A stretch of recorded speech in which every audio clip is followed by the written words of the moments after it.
la ciencia detrás del agua realista en los videojuegos. Esta sustancia, que cubre gran parte de nuestro mundo, está constituida por propiedades físicas que son complejas de entender y de representar en el mundo virtual. Usar el término agua es cuando nos referimos generalmente a esta sustancia en estado líquido, en la que precisamente es más difícil de recrear y simular en los videojuegos, debido a que en este estado un líquido es un fluido, cuyo volumen es regular bajo condiciones de temperatura. Por eso vemos que el agua no tiene forma definida. El líquido se mueve, se adapta, cambia de forma según el recipiente que la contiene. Esto gracias a que sus moléculas no se mantienen en posiciones fijas, se mueven libremente, desplazándose unas sobre otras. Y esto es lo que impide que el agua y cualquier otro tipo de líquido tengan forma propia. Y llevar algo tan complejo como esto al mundo de lo virtual se ha convertido en todo un problema para las grandes y pequeñas empresas que querían implementar este fluir de la naturaleza de forma realista, o por lo menos de forma decente, o peor aún, en los inicios, siquiera lograr imitarlo. Su introducción en los videojuegos.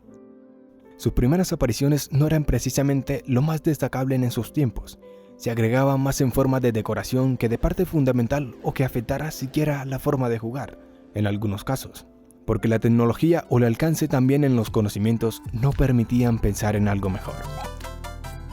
En la dimensión 2D, para recrear el agua se utilizaron métodos de sistemas construidos de partículas, técnicas para escenarios menores, dimensionales 2D de agua superficial, es decir, teníamos solo su representación, una capa azul en su mayoría, y así lo vimos en un sinfín de juegos 2D de tiempos anteriores. Después hubo variaciones en algunos casos, como lo fue el Super Mario Bros., que aplicaban contextualmente agua sobre el juego, cambiando su esquema dependiendo la presencia de esta misma, o no, y así también las físicas simuladas, haciendo que el personaje dentro de esta sustancia se moviese más lento. Dentro de esta dimensión se siguió esa misma línea por muchos años. Los sistemas construidos para imitación de agua eran básicamente partículas cuadriculadas que hacían el papel de células, para obviamente simplificar más el tamaño y fuera menos costoso y fácil de renderizar para los componentes de esa época. Estas células cuadriculadas contienen comandos para verificar direcciones en las que se mueven, siendo principalmente hacia abajo, para que esta misma simule las leyes de la gravedad. Después de la primera regla, se intentará esparcir el líquido restante hacia diferentes direcciones, izquierda o derecha. Asimismo, se siguen las demás reglas de la física real, para simular el comportamiento de esta dentro de esos juegos de 2 dimensiones.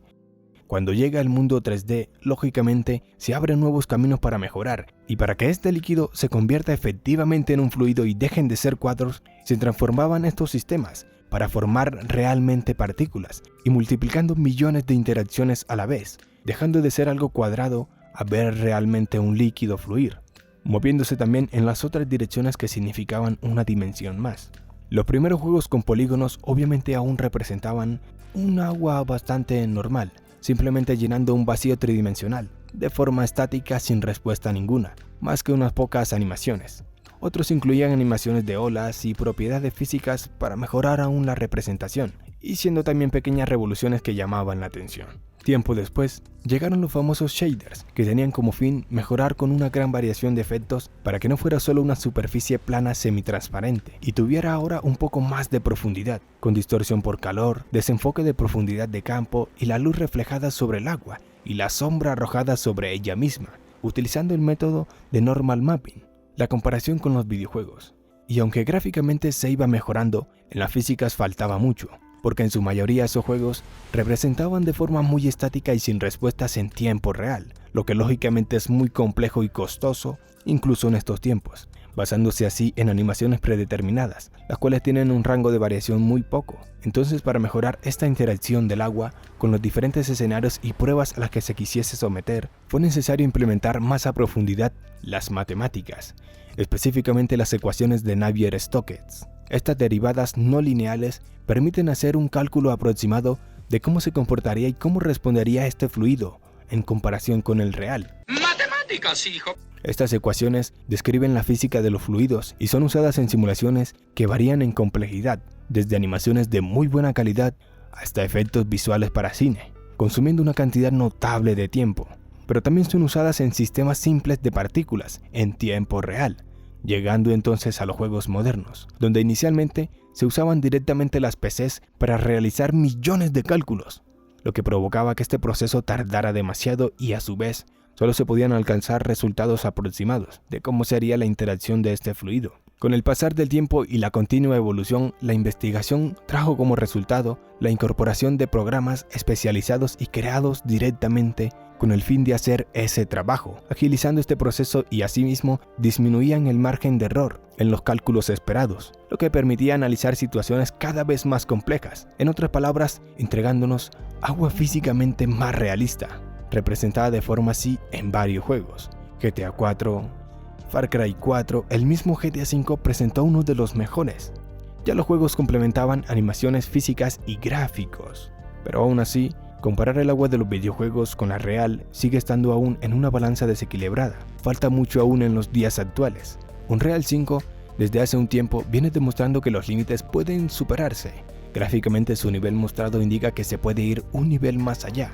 Su potencia y lo que ofrece ha permitido a muchas personas experimentar y exprimir su potencial, mostrándonos posiblemente una parte del futuro.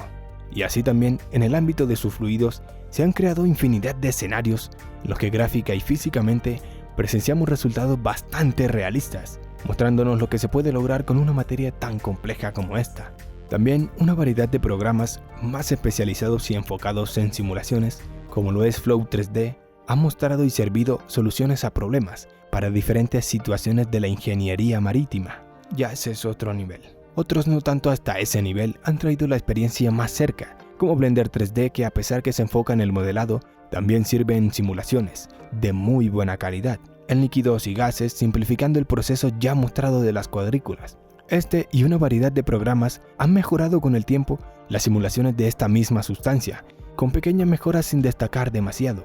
Esto ha evolucionado de forma muy notable. Mirar hacia atrás, ver los inicios, las primeras pruebas e investigaciones hechas sobre esto, el proceso seguido para ver resultados y la diferencia entre el ayer y el hoy, y su aplicación en todo tipo de fluidos en los que se requerían miles de partículas para formar asimismo fenómenos naturales, dando vida a los ambientes y atmósferas de dichos juegos, más exactamente en los mundos abiertos, en los que vemos humo realista, que tuviera interacción y respuesta a la fuerza hecha por los vientos, respondiendo con diferente viscosidad y compresión dependiendo de la materia, también las explosiones esparciendo partículas de diferentes formas, calculadas por programas que regulan la física dentro de los juegos en segundos.